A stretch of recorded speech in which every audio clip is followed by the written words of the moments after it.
Mi compañera se llama Aria, tiene 3 años, es una perra para trabajar con ganado, es valiente y recibe inclusive golpes sin necesidad.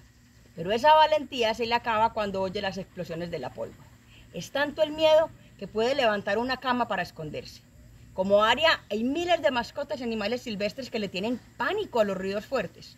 A mí me encantaban los fuegos artificiales, pero entendí que minutos de fiesta pueden matarlos de miedo. Protejámoslos entre todos. No tiene sentido volver su vida a un juego y tu platica a humo. ¿Cierto, niño?